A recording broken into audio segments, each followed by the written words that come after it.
What's up, angels? I hope you guys are having a fantastic day. Today I want to talk to you guys about starting in motorcycling. Like, what does it take? How much does it cost? Is there a budget-friendly way to do it?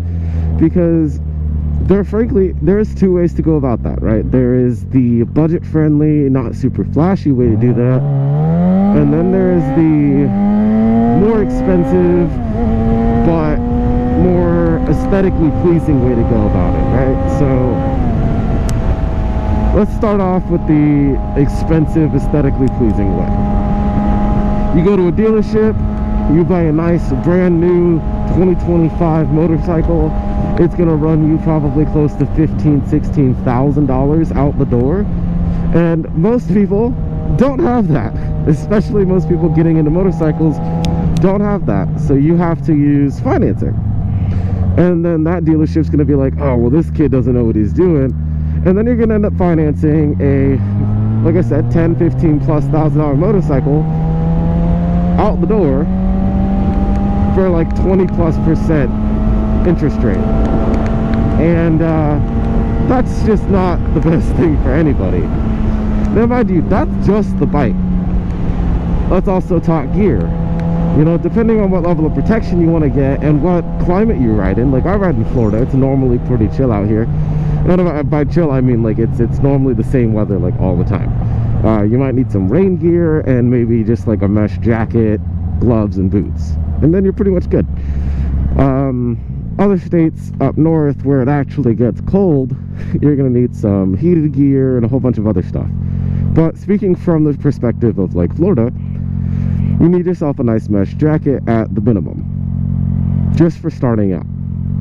That jacket's gonna run you a few $100, helmet a few $100, gloves maybe $100, boots a couple $100.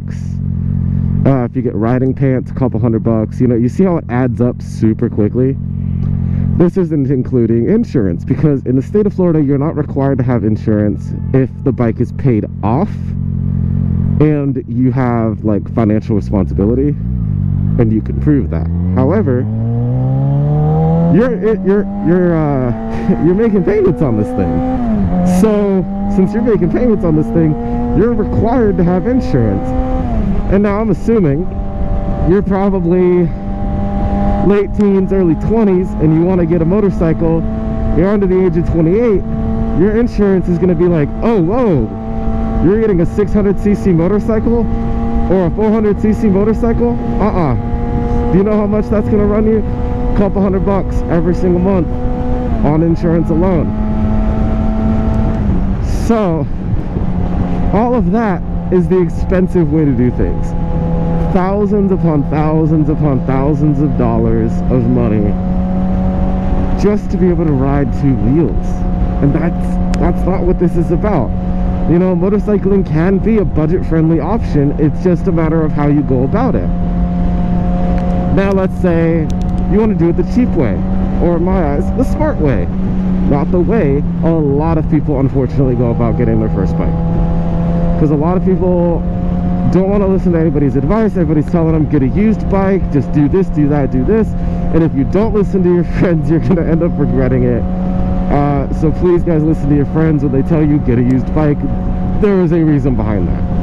Typically they'll have aftermarket stuff done to them, they'll have frame sliders, they'll have a rear delete on their fender, so you don't have to deal with that big ugly thing sticking out. Not to mention, the bike's probably already been dropped, so you're not too worried about scuffing up the fairings in a parking lot because you dropped it at 5 miles an hour.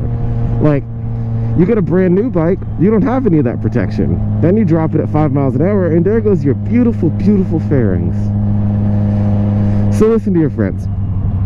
Anyway, back to what I was saying. You want to go and you want to get a budget-friendly motorcycle. Okay, don't start with a 600cc. I'll tell you that right now. Everybody wants a 600, so 600cc's are going to be harder to come by. So you get a 300 or 400cc bike, whichever suits you better. Let's say 400. You spend a couple thousand instead of almost $10,000+, and you don't have to worry about financing. And if you do, that's not that bad, because you can finance that through your bank itself without having to go to the motorcycle dealership and do it their way. I would still recommend not financing it though, but to each their own. You get a motorcycle for $2,000 off Facebook Marketplace.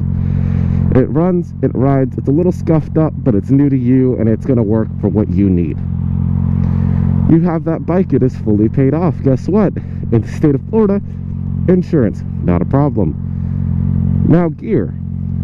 Now that extra $8,000 that you were going to spend on your motorcycle, you can spend it on gear. You can get a good helmet.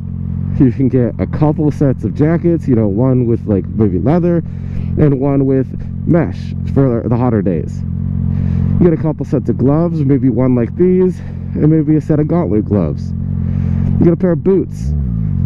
You know, you can do a whole lot more. Your options are there for you now, whereas they weren't when you had to spend all of that extra money on the bike itself. So like I said, guys, there's two ways to do this. There's the budget-friendly way, the way that I say makes sense when you talk about how, oh, bikes are cheaper than cars. Yeah, they can be. However, if you make a poor decision and you get a brand new motorcycle as your first bike, you're going to put yourself into a hole, and you're going to have a hard time climbing out of that, quite frankly. Because I don't know many people, late teens, early 20s, that are able to just throw money like that around, okay? Not everybody's fucking Matthew Woods out here. Like, no offense, I'm not throwing shade at Matthew by any means. I mean, that man did what he did, and he was smart about it, and I respect it by all means. Like he said, I think he had one video that went like just hella viral, and like that's the whole reason that he has all of the bikes that he has, and he's just continuing to capitalize on that. But that is entirely besides the point. What I'm saying is that not everybody has tons of money lying around to just throw at motorcycles and be like, oh, I want that one, boom, 20,000. Oh, I want that one, boom, 15,000. You know, like that's not how this works. Like, just make smart choices, guys. And I mean, yeah, motorcycling can absolutely be a budget-friendly item, or a budget-friendly thing to get into. However, keep in mind, guys, this is a hobby. This is not something that you're gonna want to ride every single day. You can't pick up groceries in it. Like, you need a car.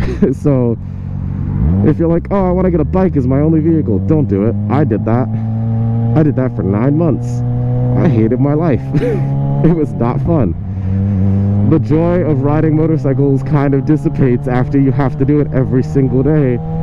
Like, it absolutely does. Rain, shine, cold, hot, doesn't matter. You gotta ride your bike because you gotta get to where you're going.